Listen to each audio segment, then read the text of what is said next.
दोस्तों आज मैं आपके सामने शेयर करने वाला हूं बजट डॉक्यूमेंट। एंड दोस्तों बजट में देखो बहुत सी चीज़ें आती हैं, लेकिन एग्ज़ाम के पर्पस से एग्ज़ाम स्पेसिफिक हमें क्या क्या जानना चाहिए, थोड़ा सा ये प्रीलिम्स स्पेसिफिक मैं चाहता हूँ इसको रखना। एंड मैं चाहता हूँ थोड़ी एक्स्ट्रा इन्फॉर्मेशन आपको प्रोवाइड करना, क्योंकि देखो बजट में कोई चीज़ें पूछी जाती हैं एज सच, तो अब ऐसे नहीं पूछेंगे ना कि कितना इनकम टैक्स कर दिया, यूपीएससी ऐसे नहीं पूछेगा इनकम टैक्स का स्लैब क्या बना दिया, तो ऐसे नहीं पूछते क्योंकि वो हर साल दर साल बदलते हैं। इसमें आपको बताऊंगा, जैसे फॉर एग्जांपल जीएसटी कॉम्पनसेशन, अगर सेस के ऊपर कुछ बदलाव हुआ तो क्या था जीएसटी कॉम्पनसेशन सेस, ठीक है, तो मैं आपको इसके बारे में कुछ चाहूँगा बताना। ठीक है, ऐसे छोटी छोटी चीज़ें कि कौन सी चीज़ कहाँ पे सरफासी एक्ट के अंदर कौन सी चीज़ आ गई, कौन सी चीज़ चली गई, जैसे जो हमें जो प्री में पूछें, ठीक है, उसके पॉइंट से। एंड दोस्तों इसके लिए मैं यूज़ करने वाला हूँ एक हमारे जो बहुत ही इंपॉर्टेंट एक वेबसाइट है, हमने आप सबको रिकमेंड की है, बहुत हाईली रिकमेंड की है, पीआरएस वेब जो है लेजिस्लेटिव रिसर्च। पीआरएस का ये डॉक्यूमेंट है, आपको मैं नीचे यहाँ पे जो कमेंट सेक्शन में एंड यहाँ पे जो डिस्क्रिप्शन में इसका लिंक भी दे दूंगा, आप इसको जो पीडीएफ को डाउनलोड कीजिए। ये 8-9 पेज का पीडीएफ है, इसी पर साथ साथ मार्क करते रहिए। इंपॉर्टेंट चीज़ें जो सभी यहाँ कवर्ड है, थोड़ी एक दो चीज़ें बजट में जो थी यहाँ कवर्ड नहीं है, वो मैंने साथ में मार्क कर दी हैं, लिख दी हैं। ठीक है, तो मैं थोड़ा यहाँ पे चाहता हूँ प्री स्पेसिफिक चीज़ों को बनाना एंड एक्स्ट्रा नॉलेज कैप्चर करना। एंड दोस्तों पैरेलली अगर हम देखें तो एक मॉक टेस्ट भी ऑर्गेनाइज किया हमने दिल्ली में, लाइव है ये मॉक टेस्ट, आप जाके दे सकते हैं, चाहे आप ऑनलाइन भी दे सकते हैं, लेकिन अगर आप दिल्ली या दिल्ली के आसपास हैं तो आप यहाँ पर जैसे संस्कृति भवन, जो मुक्तधारा बंग एक संस्कृति भवन है गोल मार्केट दिल्ली में, आप वहाँ पर आइए, सुबह 11 बजे से 1 बजे तक लाइव टेस्ट देते हैं 9 फरवरी को, एंड एनरोल कर सकते हैं इसके लिए। अगर आप ऑलरेडी हमारे किसी भी ऐसे प्रोग्राम का पार्ट है जहाँ पर प्री की टेस्ट सीरीज उसका पार्ट है, तो ये आपको टेस्ट मिल जाएगा, आपको सिर्फ इन्फॉर्म करना है अगर आप आ रहे हैं दिल्ली में। ठीक है दोस्तों, दिल्ली में आइए, उसके बाद हम बैठ कर डिस्कशन करेंगे, कुछ जो टिप्स वगैरह जैसे बिल्कुल बेसिक बातें रहती हैं। मेंस के पहले भी हम ऑर्गेनाइज करते हैं, प्री के पहले हम पहली बार इसको ऑर्गेनाइज कर रहे हैं दिल्ली में, ताकि जो बच्चों की जो बेहतर से बेहतर मदद हो सके एंड अपनी मेहनत का उनको सबसे सही फल मिले। ठीक है दोस्तों, मेहनत करते हैं एंड देखते हैं क्या निकलता है हमारा इसका नतीजा। एंड दोस्तों इसको आप जाके हमारी वेबसाइट पे रजिस्टर कर सकते हैं, तो मैं तो आपको सभी को इनकरेज करूंगा, प्लीज़ जाइए रजिस्टर कीजिए। दिल्ली में हम मिलते हैं, जो कनॉट प्लेस में है ये जगह। एंड चलिए शुरू करते हैं यूनियन बजट। दोस्तों यूनियन बजट में आपको मैं पहले में जो काम की बिल्कुल बातें सभी उस पर ले चलता हूँ, जैसे कितना इनकम टैक्स ऊपर नीचे हुआ। तो देखो दोस्तों यहाँ पर सिंपल से जैसे पहले बात देखें, वो इनकम टैक्स रेट वगैरह ऊपर नीचे होगा, चलो ठीक है दोस्तों, आपने ये 5,000 जगह देख लिया होगा। तो लेकिन जो जैसे जो डिविडेंड डिस्ट्रीब्यूशन टैक्स था, इसको हटा दिया गया। दोस्तों डिविडेंड डिस्ट्रीब्यूशन टैक्स से क्या चीज़ होती है कि जब कंपनीज अपना मुनाफा डिक्लेयर करती हैं एंड अपने शेयर होल्डर्स को डिविडेंड बांटती हैं, तो पहले क्या था, पहले का प्रावधान, पहले की जो क्या थी प्रोविजन, कि कंपनीज को जो टैक्स पे करके आगे जो डिविडेंड देना होता है लोगों को। ठीक है, मान लीजिए आप शेयर होल्डर हैं कंपनी में किसी, एंड उस कंपनी ने डिविडेंड डिक्लेयर किया, आपको पैसे आने हैं, लेकिन पैसे कंपनी की रिस्पॉन्सिबिलिटी थी कि आपको पैसे काट कर, टैक्स के पैसे काट कर आगे दे। तो लेकिन ऐसा बोलते थे बहुत से लोग कि हमारे पास तो जो ऐसी इनकम ही नहीं है, आप हमें 15-15, 20-20%, क्योंकि इस पर सरचार्ज भी रखते थे, तो आप हमें चार्ज कर रहे हैं। तो सरकार ने क्या किया कि अब कंपनीज को बोला कि आप मत चार्ज कीजिए, इंडिविजुअल को ही जाने दीजिए, एंड इंडिविजुअल के पास उनके हाथों में ही जब पैसा जाएगा, इंडिविजुअल को जितनी इनकम बनती है उसके हिसाब से अब वो उसके एज पार्ट ऑफ जो इंडिविजुअल्स इनकम डिविडेंड जो भी जाएगा उसका ऐड हो जाएगा इनकम में। एंड इनकम जहाँ पे जैसे 2 लाख 5 लाख जो भी स्लैब के हिसाब से जहाँ भी आती है वो इनकम पे कर देगा। ठीक है दोस्तों, एंड देन अब इंपॉर्टेंट चीज़ है यहाँ पर जानना कि जो रेजिडेंट्स इन इंडिया, एनआरआई बोलते हैं हम, एनआरआई, तो एनआरआई का सबसे इंपॉर्टेंट जो इम्प्लीकेशन रहता है, जो इम्पैक्ट रहता है, वो रहता है कि टैक्स कैसे पे करेंगे।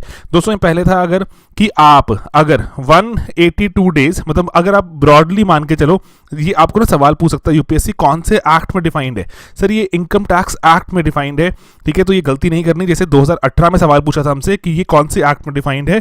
ठीक है, तो वो इनकम टैक्स एक्ट था, फाइनेंस एक्ट था, क्या था ऑप्शन, तो हमें देख के वहाँ मार्क कर रहे हैं। ठीक है, मार्क करेंगे, इनकम टैक्स एक्ट है।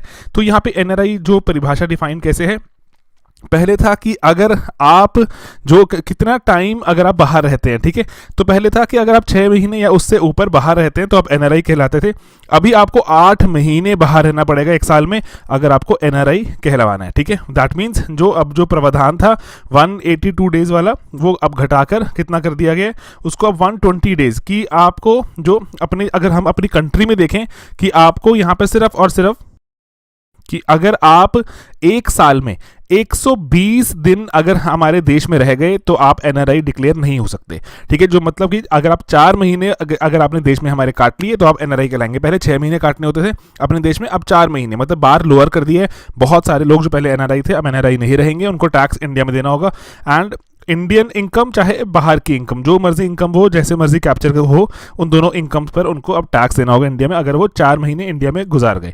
ऑलराइट, देन यहाँ पे लेकिन कुछ और जो एक्सेप्शंस वगैरह होती हैं कि 10 में से 7 साल का प्रावधान ले आए हैं। अभी यहाँ नहीं लिखा हुआ कि पहले था कि अगर आप 10 में से लेट्स से 9 साल ज़्यादातर बाहर रहे हैं, ठीक है, तो आप एनआरआई ही कहलाते थे, लेकिन अब उसको घटा के 7 कर दिया। थोड़ा कहीं रिलैक्सेशन भी है तो कहीं पे इसको स्ट्रिंजेंट भी कर दिया।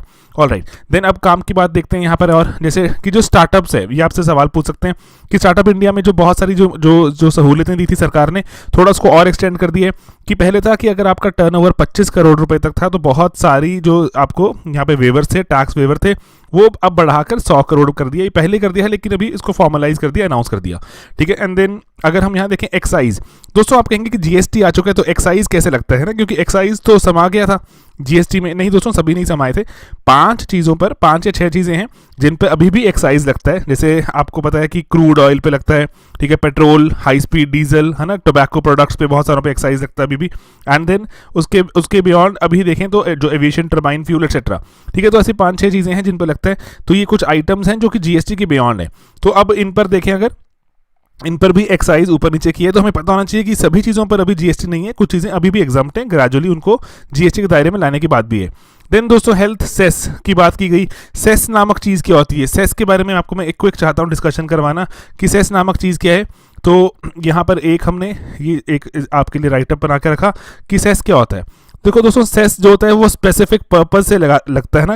ऐसे मान लो एजुकेशन सेस है तो एजुकेशन के लिए पैसा इकट्ठा हो रहा है, ठीक है। हेल्थ सेस लगाने की बात कर रहे हैं तो हेल्थ के पर्पज से पैसा इकट्ठा हो रहा है। तो ये पैसा कहाँ जाता है? ये पैसा जाता है कंसोलिडेटेड फंड ऑफ इंडिया, ठीक है, CFI। एंड ये जैसे जो एजुकेशन के लिए पैसा इकट्ठा हुआ है उसको एजुकेशन पर ही सरकार खर्च कर सकती है, किसी और चीज़ में ये खर्च नहीं हो सकता कि एजुकेशन के लिए पैसा इकट्ठा किया उससे सड़कें बना दे, नहीं, ऐसा नहीं होगा, ठीक है। तो इसी एंड देन ये जो सेस इकट्ठा होता है ये डिविजिबल पूल होता है, जो सेंटर का डिविजिबल पूल का पार्ट भी नहीं बनता, तो इसलिए स्टेट्स के साथ शेयर भी नहीं होता। देन CFI में जाता है पहले। For example GST compensation cess की बात करें, जीएसटी कॉम्पनसेशन जो बनाया गया था, अगर हम यहाँ पे जैसे क्विकली देखें अगर, तो जीएसटी कॉम्पनसेशन जो सेस बनाया गया था वो बनाया गया था कि जो स्टेट्स हैं, सरकार ने स्टेट्स को वादा किया था कि हम जीएसटी लेकर आ रहे हैं एंड जीएसटी लेकर आ रहे हैं, तो स्टेट्स बोलती सर हमारा तो जो रेवेन्यू का लॉस हो जाएगा कि अब आप ही सभी कुछ कलेक्ट करेंगे तो हमारे पास तो पावर चली जाएगी जो रेवेन्यू की। सरकार ने वादा किया था कि डरिए मत, हम आपको 14% पर एनम, सालाना 14% आपको रेवेन्यू की ग्रोथ नजर आएगी। अगर नहीं भी, अगर आप लेट्स से कि कलेक्शन अच्छी नहीं भी रही तो हम एक एक्स्ट्रा सेस लगा रहे हैं, जीएसटी कॉम्पनसेशन सेस लगा रहे हैं, उससे आपको रेवेन्यू की ग्रोथ हम देते रहेंगे, उस सेस से पैसा निकाल के आपके साथ डिवाइड करते रहेंगे, ठीक है। तो इसलिए जीएसटी कॉम्पनसेशन सेस बनाया गया था। देन उसमें बहुत से जैसे ना, अब जो आप पूछेंगे जैसे हमने इसको अपने वीडियोज में कवर भी किया हुआ प्रीक्योर एक्सेट्रा में, कि जीएसटी कॉम्पनसेशन सेस की अगर हम बात करें तो ये किन चीज़ों पर लगाया जाता है दोस्तों? ये लगाया जाता है, जैसे अगर आपको बता दूं तो ये जैसे जो सिन गुड्स होते हैं, सिन गुड्स मतलब जैसे मान लीजिए कोल ऐसी एक चीज़ है जो कि एनवायरनमेंट को खराब कर रहा है। देन लग्जरी गुड्स, जैसे मान लीजिए बड़ी बड़ी गाड़ियाँ, उन पर ये जीएसटी कॉम्पनसेशन सेस लगाया जाता है। एंड सरकार इसको जो बहुत जैसे 3 साल हो गए अब तो इकट्ठा करते हुए, जैसा माना जाता है कि एक जो रिप्लाई में जो लोकसभा में, जो राज्यसभा में फाइनेंस मिनिस्टर ने बताया भी था कि 3-3.25 लाख करोड़ रुपए इकट्ठा हो चुका है।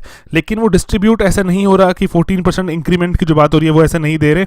3-3.25 लाख करोड़ रुपए ओवरऑल सेस में इकट्ठा हो गया। एजुकेशन का सेस भी है, उसमें बहुत सारा सेस है, तो जीएसटी कॉम्पनसेशन सेस भी है। स्टेट्स इल्ज़ाम लगाते रहते हैं कि हमारा पैसा नहीं आया, ठीक है, हमें एक्स्ट्रा इंक्रीमेंट की जो 14% सालाना ग्रोथ दिखानी थी वो भी नहीं मिलती, तो स्टेट्स का इल्ज़ाम है। तो लेकिन अभी इस पे और जो थोड़ा ऐसा माना जा रहा है कि सेंटर ने अपना वादा जो नहीं निभाया। सेंटर कह रहा है कि अगर एक्स्ट्रा जो आपको कहा था हमने, जो एक्स्ट्रा पैसा मिलेगा, जो आपको 14% ग्रोथ मिलेगी, वो सिर्फ और सिर्फ अब जीएसटी कॉम्पनसेशन सेस से ही देगी। क्योंकि सेंटर पहले क्या कर रहा था? सेंटर था कि पहले जो हमारी सेंट्रल गवर्नमेंट कह रही थी कि हम आपको बजट से भी दे देंगे, क्योंकि वादा किया है हमने 14% का, अगर कॉम्पनसेशन सेस में नहीं भी पैसा इकट्ठा हुआ हम आपको बजटरी सपोर्ट दे देंगे। लेकिन अब उसको बिल्कुल सिरे से नकार दिया। सेंटर कह रहा है कि नहीं, सिर्फ कॉम्पनसेशन सेस में इकट्ठा हुआ तो ही आपको ये मिलेगा। दोस्तों ये कोयले पर भी लगाया जाता है, लेकिन बात हो रही है कि कोयले से इसको हटाने की बात हो रही है। कोयले पर अभी 400 रुपये पर टन के हिसाब से जीएसटी कॉम्पनसेशन सेस लगाया जाता है, ठीक है।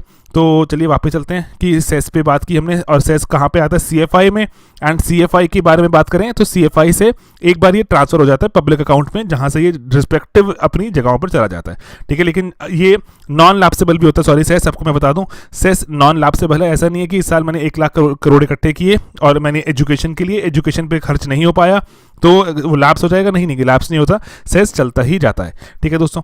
देन उसके बाद अगर हम देखें यहाँ पर कमोडिटीज़ ट्रांजैक्शन टैक्स की बात करें तो कमोडिटीज़ जैसे आपको पता है एक्सचेंज होते हैं, उन पे जब भी आप कोई जैसे ऑप्शंस इन फ्यूचर खरीदते हैं तो उस पर ट्रांजैक्शन, जैसे अगर आप शेयर मार्केट में भी कुछ खरीदते बेचते हैं तो आपको भी सिक्योरिटी ट्रांजैक्शन टैक्स की बात थी, वो भी लगता है। तो ऐसे ही कमोडिटीज़ पर भी टैक्स लगता है। ये कब आया था आपसे पूछ सकते हैं, ये फाइनेंस एक्ट 2013 में इसको वापस लाया गया था एंड चल रहा है। इसको मैं थोड़ा सा और उसको सिंप्लीफाई कर दिया, वो वाली बात है, लेकिन हम इसका अगर जेनेसिस देखें कब आया था, फाइनेंस एक्ट 2013 में। दोस्तों ऐसे ही चीज़ें जाननी है, मैं आपको एक्स्ट्रा चीज़ें इसलिए बता रहा हूँ ताकि आप भी क्यूरियस रहिए, नई नई तरह की चीज़ें निकाल के लाएं। देन सोवरेन वेल्थ फंड्स को वो बोल रहे हैं। सोवरेन वेल्थ फंड क्या होते हैं दोस्तों, कि जो अमीर कंट्रीज हैं जैसे सऊदी अरब है ना वगैरह, एंड इवन UAE, रशिया, अमीर कंट्रीज मतलब जिन्होंने बहुत सारा तेल बेचा अपना, और तेल बेच के बहुत सारा पैसा इकट्ठा हो गया, तो उसका उन्होंने एक फंड बना दिया। उस फंड को अब वो शेयर कर, जैसे उसको इन्वेस्ट करते हैं दुनिया भर में जगह जगह पर, तो सोवरेन वेल्थ फंड बना लिया उन्होंने अपनी कंट्रीज के। अब वो भारत सरकार कह रही है कि सर आपने जैसे UAE को कहा कि आपने इतना पैसा इकट्ठा कर लिया, आप हमारे देश के इंफ्रास्ट्रक्चर में पैसा लगा दीजिए।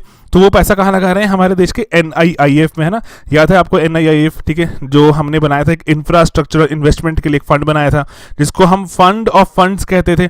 ये बैंकर ऑफ द बैंकर है, ठीक है। जो जैसे देखो बैंक्स होते हैं, उनको पैसा वगैरह देने के लिए जैसे नाबार्ड एटसेट्रा, वैसे बहुत सारी चीज़ें हैं।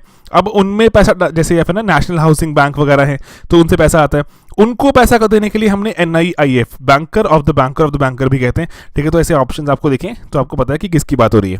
एंड देन उसमें कहा गया कि अगर कोई फॉरेन कंट्री के अगर आप हो, जैसे Abu Dhabi investment authority, Singapore में एक कंपनी है टेमासेक, GIC, सरकारी वेल्थ फंड्स हैं ये, तो इनको कहा है कि अगर फॉरेन कंट्री को अगर आप बिलोंग करते हो, आपका वेल्थ फंड है, तो आपको, और हमारे देश के अगर में आप इन्वेस्ट करते हो तो टैक्स एग्जम्प्ट कर दिया गया है, ताकि, क्योंकि हम चाहते हैं कि आप हमारे देश में आके इन्वेस्ट कीजिए, इंफ्रास्ट्रक्चर हमारे देश में ग्रो कराइए, ठीक है। सोवरेन वेल्थ फंड के बारे में हमें कुछ जाना एंड उसको टैक्स एग्जम्प्ट कर दिया गया, जो वो कहते हैं लेकिन कम से कम 3 साल पैसा डाल के रखना। ऐसा नहीं कि डाला और पैसा कमाया फटाफट 1 साल में चंपत, नहीं, चंपत नहीं हो सकते, 3 साल का लॉक इन डाल दिया, ओके, नंदलेस इतनी इंपॉर्टेंट बात नहीं थी।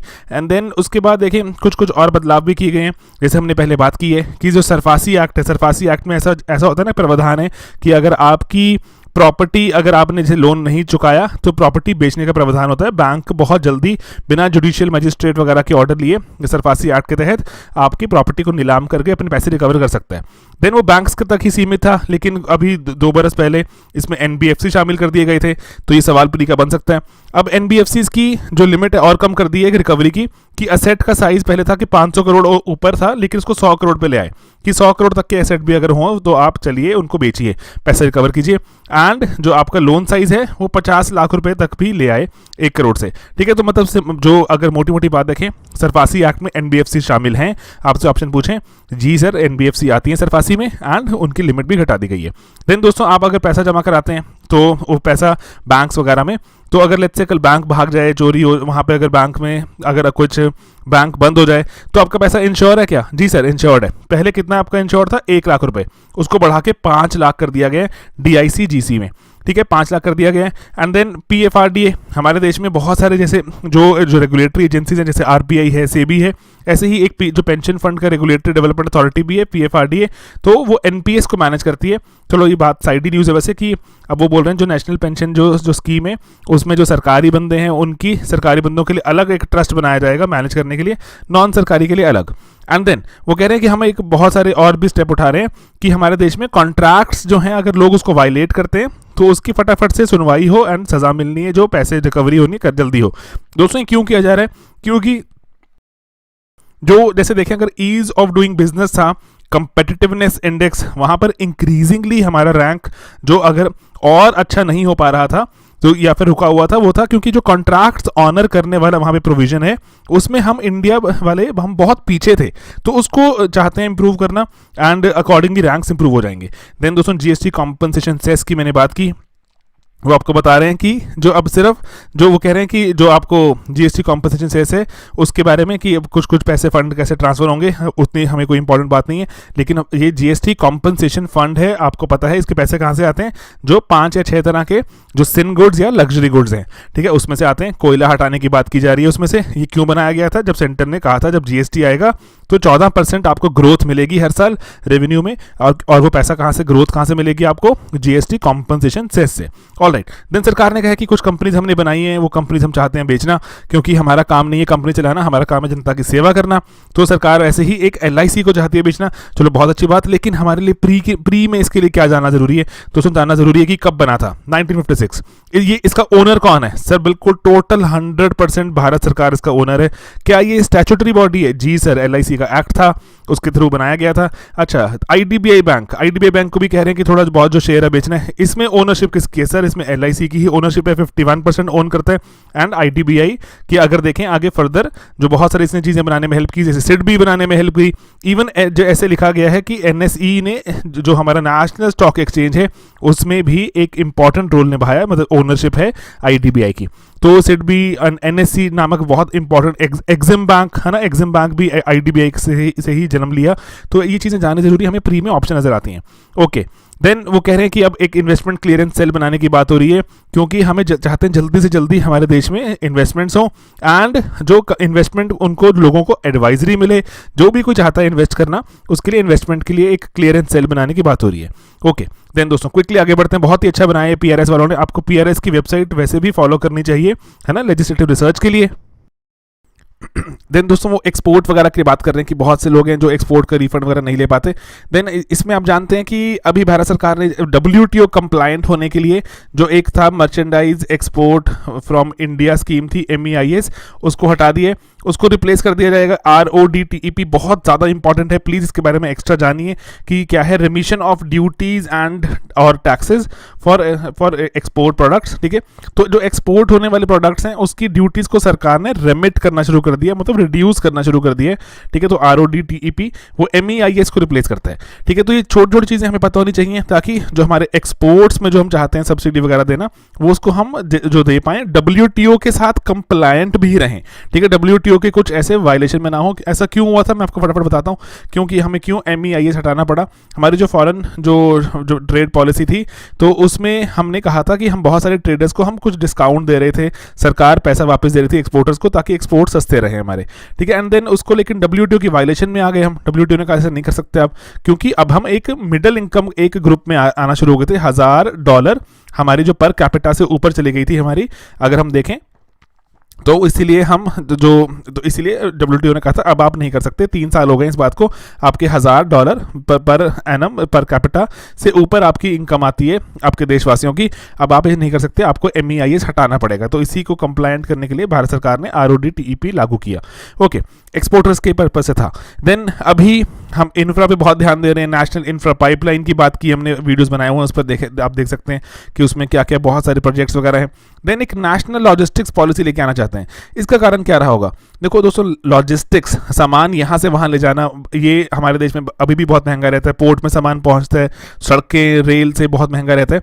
तो इसीलिए जो लॉजिस्टिक कॉस्ट को कम करने की बात है एंड थोड़ा और प्रमोट करने की बात है, क्योंकि अगर हम देखें एक लॉजिस्टिक परफॉर्मेंस इंडेक्स, ये 2 साल में एक बार आता है, कौन रिलीज करता है, वर्ल्ड बैंक। इंडिया का रैंक कितना है, 44, 160 शायद कंट्रीज रहती हैं यहाँ पर, उसमें इंडिया का रैंक इतना बुरा भी नहीं है लेकिन इतना अच्छा भी नहीं है। अगर हम अपने आप को मैन्युफैक्चरिंग का हब बनाना चाहते हैं, लॉजिस्टिक तो सस्ता करना ही पड़ेगा, ठीक है। तो इसलिए पॉलिसी लेकर आ रहे हैं कि कैसे बेटर कर सकते हैं। आपको पता है हमारे देश में वाटरवेज वगैरह एक्सेट्रा बनाए जा रहे हैं, है ना, जो और मल्टी मॉडल हब्स बनाए जा रहे हैं, वाराणसी में बनाया गया पहला।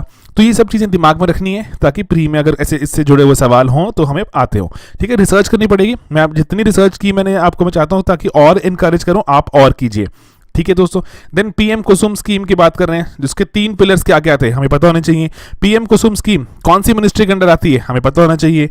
देन जो किसान सम्मान निधि है दोस्तों, किसान सम्मान, और देखो किसानों से जुड़ी हुई 2 इंपॉर्टेंट चीज़ें, एक तो PM किसान स्कीम, ये क्या चीज़ है, ये इनकम सपोर्ट स्कीम है दोस्तों। 6000 रुपये मिलेंगे साल में, कितनी इंस्टॉलमेंट में, 3 इंस्टॉलमेंट में, ठीक है, कंफ्यूज नहीं होना, 4 नहीं है, 2 नहीं है, 6000 रुपये 3 इंस्टॉलमेंट, मतलब 2000 रुपये मिलते हैं आपको 4 महीने में, ठीक है। तो किसान सम्मान है, ये है इनकम की अश्योरेंस की स्कीम, मतलब इनकम इंक्रीज करती है आपकी किसान की। एक किसान से जुड़ी हुई स्कीम है मानधन। मानधन जब भी मैंने आपको पहले बताया था कि जब मानधन नामक चीज आ जाए वो क्या होती है, पेंशन स्कीम होती है, ठीक है। तो मानधन यहाँ मेंशन नहीं है, लेकिन हाँ मानधन के बारे में बात भी करें। पीएम आशा 2018 के बजट में आई थी, पता होनी चाहिए क्या होती है पीएम आशा, क्या क्या 3 कंपोनेंट्स हैं उसके। तो ये सब चीज़ें इंपॉर्टेंट है, प्री में ऐसे ही सवाल निकलेंगे।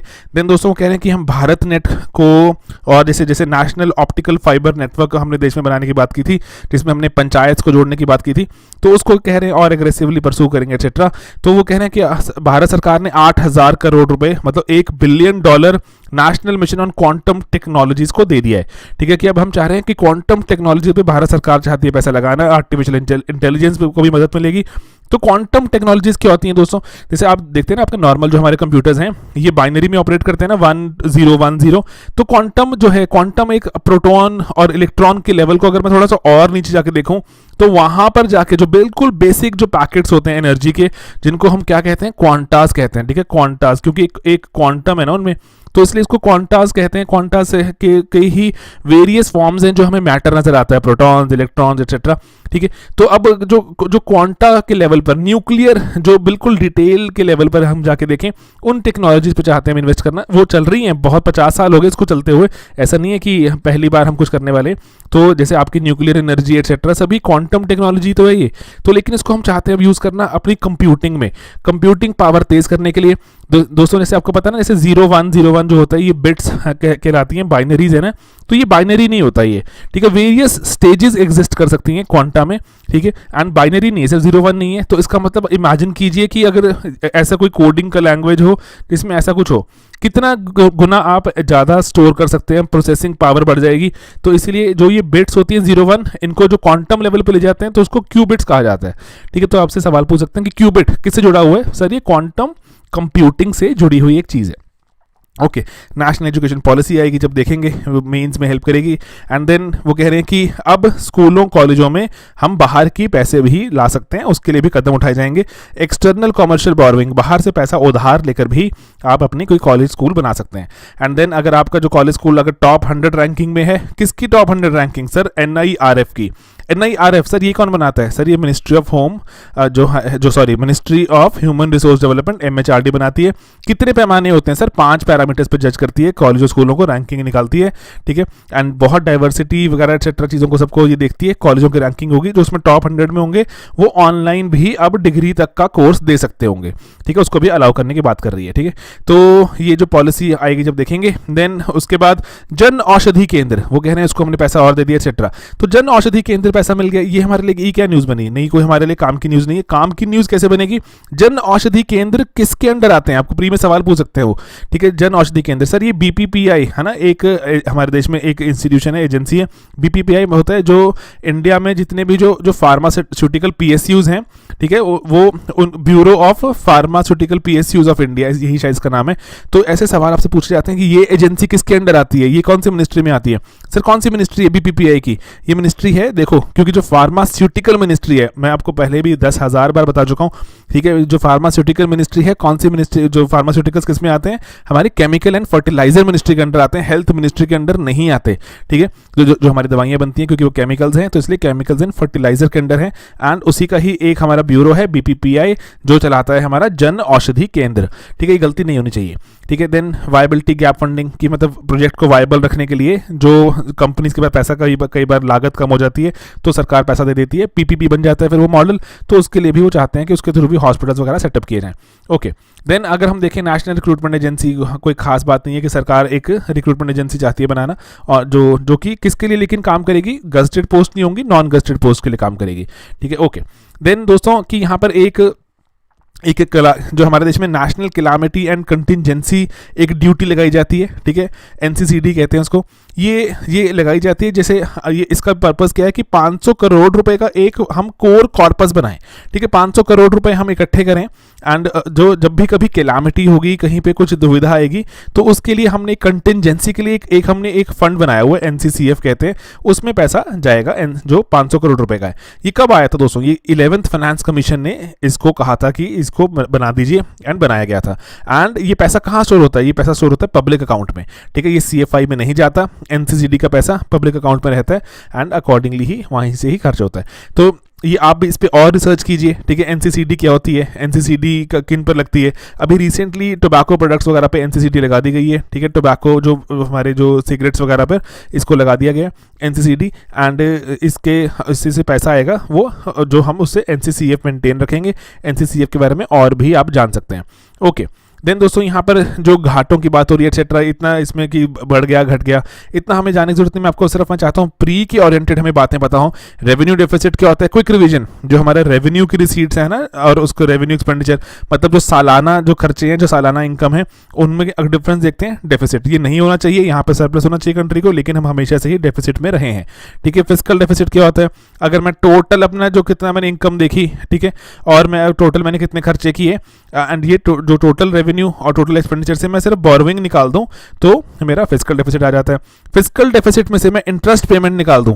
दोस्तों इंटरेस्ट पेमेंट कौन सा कंपोनेंट है? जो हमारा रेवेन्यू कंपोनेंट है या कैपिटल कंपोनेंट है? बताइए मुझे। इंटरेस्ट पेमेंट दोस्तों, इंटरेस्ट जो है याद रहे सालाना जाता है, ठीक है। तो interest is what? It is a revenue component, मतलब ये सालाना वाला है रेवेन्यू, ठीक है, एंड रेवेन्यू एक्सपेंडिचर है। एंड जो प्रिंसिपल पेमेंट है दैट इज कैपिटल एक्सपेंडिचर, ठीक है। ध्यान रहे इस डिफरेंशिएशन का। तो ये इन सब चीज़ों का सरकार ने हमें कहा है कि नॉमिनल जीडीपी 10% ग्रो करेगी। दोस्तों नॉमिनल और रियल जीडीपी में फ़र्क याद है ना? नॉमिनल जीडीपी जो होती है वो तो इन्फ्लेशन को अकाउंट किए बिना होती है, मतलब कि इन्फ्लेशन का इम्पैक्ट उसमें रहता है कि अगर मैंने जो चीज़ मैंने बेची, अगर वो इसमें इन्फ्लेशन के साथ ही मैं उसको देखूँगा उसका प्राइस, तो जो ऑलरेडी हमें लगेगा ना ज़्यादा पैसा इकट्ठा कर लिया, लेकिन अगर मैं इन्फ्लेशन से एडजस्ट कर दूंगा तो किस पे आ जाएगा? मेरा रियल जीडीपी आ जाएगा। रियल जीडीपी दोस्तों आपको पता है हमारी कुछ 5%, 5.5-6% के आसपास ग्रो कर रही है, लेकिन नॉमिनल तो हमारी 12-16% ग्रो करती रही है, वो भी हमने टारगेट रिवाइज करके 10% पर ले आए, ठीक है। और देन उसके बाद ही आपको ना आरडी, पीडी, एफडी के बारे में पता होना चाहिए कि क्या होती है डेफिसिट्स। क्विक रिवीजन कर लीजिएगा, आराम से, सही रहेगा, कोई टेंशन की बात नहीं है, वीडियोस पर पड़े हैं आपके पास। एंड देन जो हमारा जो टैक्स रेवेन्यू की बात है कि कौन सी चीज़ें जो हमारे पास टैक्स रेवेन्यू में आती हैं, जो ग्रॉस टैक्स में, जैसे हमारे कॉर्पोरेशन टैक्स है ना, कौन सी चीज़ें डायरेक्ट टैक्स हैं, कौन सी इनडायरेक्ट टैक्स हैं, जैसे इनकम टैक्स है direct tax, GST indirect tax, custom, excise indirect, service tax जहाँ जहाँ लग रहा है इनडायरेक्ट टैक्स हैं। एंड देन उसके बाद देखें जो नॉन टैक्स रेवेन्यू है, जिसमें सरकार को कुछ जैसे इंटरेस्ट, कहीं पे किसी को उधार दिया हुआ पैसे मिल रहा है, एंड देन डिविडेंड प्रॉफिट कमा रही है सरकार, एंड बाकी भी जो कुछ और जो फाइन एक्सेट्रा वगैरह सरकार इकट्ठे करती है। देन कैपिटल में कुछ सरकार पैसे कमाती है, डिसइन्वेस्टमेंट करती है, अपनी जो बिल्डिंग्स वगैरह बनाई हुई है, कंपनीज बनाई है, बेच रही है ना, तो कैपिटल भी हमको मिलता है। देन उसके बाद जीएसटी, आपको इसका सारा का सारा वो पता होना चाहिए कि कितना, आप इसको क्विक एनालिसिस करके देखिए कि हमारा direct tax is to indirect tax क्या रेशो चल रहा है, ज़्यादा कौन सा है, डायरेक्ट ज़्यादा है कि इनडायरेक्ट? अच्छा जी, ठीक है। तो डायरेक्ट में कौन सा ज़्यादा है? कॉर्पोरेशन मतलब कंपनी ज़्यादा पे करती है हमें, या इनकम टैक्स? सर दिख रहा है हमें कॉर्पोरेशन टैक्स हमें ज़्यादा पे करता है। ऑलरेडी ठीक है, छोटी छोटी चीज़ें आप नोट करते रहेंगे, ठीक है, कि अच्छा कि कॉर्पोरेशन टैक्स ज़्यादा है हमारे देश में या जीएसटी ज़्यादा है, तो थोड़ा नोट करके रखिएगा, ठीक है। डायरेक्ट एंड इनडायरेक्ट का आपको इजीली ये बजट डॉक्यूमेंट में चीज़ें मिल जाती है। मैं चाहता हूँ थोड़ा आप इसको एक्सप्लोर भी करें। Okay, then central sector schemes होती हैं, सेंट्रली स्पॉन्सर्ड स्कीम्स होती हैं। सेंट्रल सेक्टर में टोटली सेंटर ही काम करता है, सेंटर काम करवाता है, एंड जो सेंटर के सिवा स्टेट बिल्कुल भी इसमें पार्टिसिपेट नहीं करता। सेंट्रली स्पॉन्सर्ड में होता है कि सेंटर टोटल सारे पैसे भी दे सकता है, लेकिन सेंट्रली स्पॉन्सर्ड में स्टेट का योगदान भी रहता है, चाहे एग्जीक्यूशन में, चाहे पैसा डालने में, सेंट्रली स्पॉन्सर्ड में। इसीलिए जो स्टेट लेवल वाली चीज़ें रहती हैं, लेकिन पैसा टोटली सेंटर से भी आ सकता है। ओके, देन हमें अगर देखना हो कि हमारी जो सब्सिडीज़ वगैरह, टॉप सब्सिडी कौन सी रही इस साल, तो लास्ट ईयर के अगर हम देखें, last year food subsidy number 1 रही, टॉप लेवल सब्सिडी है फूड। उसके बाद जो सेकंड नंबर फर्टिलाइजर, पेट्रोलियम, ठीक है। तो ये हम इसे रैंकिंग करवा सकते हैं, तो लेकिन ऐसा हुआ नहीं। 2015 में या 14 में लास्ट सवाल आया था सब्सिडी की जो रैंकिंग कराई गई थी, उसके बाद नहीं आया, ठीक है। तो फूड सब्सिडी हमारी सबसे ज़्यादा बड़ी सब्सिडी है अभी भी। एंड देन उसके बाद आती है आपकी फर्टिलाइजर। बहुत से लोग फर्टिलाइजर सब्सिडी को रैंक 1 मानते नहीं दोस्तों, फूड सब्सिडी काफ़ी बड़ी सब्सिडी है। ओके, देन उसके बाद अगर हम देखें जो पेट्रोलियम सब्सिडी में, आप पूछ सकते हैं कि पेट्रोलियम में सब्सिडी कैसे मिल रही है, वो तो मार्केट के साथ लिंक्ड नहीं है कि मार्केट में जो पैसा ऊपर नीचे जो होता है, जब डॉलर का जो पेट्रोल का प्राइस, क्रूड ऑयल का, तो हमारे पेट्रोल पंप पे ऊपर नीचे होता रहता है। सब्सिडी कहाँ पे आ रही है? सब्सिडी सर एलपीजी पर आ रही है आपको, ठीक है, उसको पेट्रोलियम सब्सिडी का ही पार्ट है, सब्सिडी केरोसिन पे जाती है, ग्रेजुअली केरोसिन पे सब्सिडी हटाते जा रहे हैं क्योंकि केरोसिन ही हटाते जा रहे हैं, केरोसिन जो को हम अब चाहते नहीं यूज़ करना एज अ फ्यूल। ठीक है, तो ये हमें पता होना चाहिए। एंड देन जो मिनिस्ट्रीज में देखें नंबर 1 ही चलती है डिफेंस मिनिस्ट्री, बहुत ज़्यादा पैसा कंज्यूम होता है हमारा, तो क्योंकि हमारे पड़ोसी मुल्कों से हमें थोड़ा खतरा रहता है एट्सेट्रा, तो इसलिए डिफेंस मिनिस्ट्री का खर्चा हमेशा ही नंबर 1 रहा है। ठीक है, एंड देन कि उसके बाद अगर देखें स्कीम वाइज सबसे बड़ी एलोकेशन मनरेगा का रैंक 1 दोस्तों ले लिया गया है, छीन लिया गया है, क्योंकि अब पीएम किसान आ गया है हमारे पास। पीएम किसान दोस्तों क्या था, 6,000 रुपये कितना साल में 3 बार एट्सेट्रा। ठीक है, मानधन एट्सेट्रा की बात नहीं है, मतलब अभी यहाँ पर पीएम किसान की बात है। ओके, ये इनकम सपोर्ट है फार्मर्स को। एंड देन मनरेगा को रैंक 2 पे ले आए हैं क्योंकि पीएम किसान उससे बड़ी स्कीम है। एंड देन अगर क्विकली इसको खत्म करते हुए एफआरबीएम एक्ट के बारे में जो देखें, अगर एफआरबीएम में हमारे जो गोल्डन रूल क्या कहते हैं कि फिजिकल डेफिसिट हमें जो टारगेट रखा था हमने 3% लेकर आना है, हमने लॉन्ग टर्म में आरडी को खत्म करना है, लेकिन ना आरडी खत्म हुआ ना फिजिकल डेफिसिट 3% पे आया। तो एंड प्राइमरी डेफिसिट एटसेट्रा भी अभी हमारे देश में तो कुछ तो एग्जिस्ट करता है।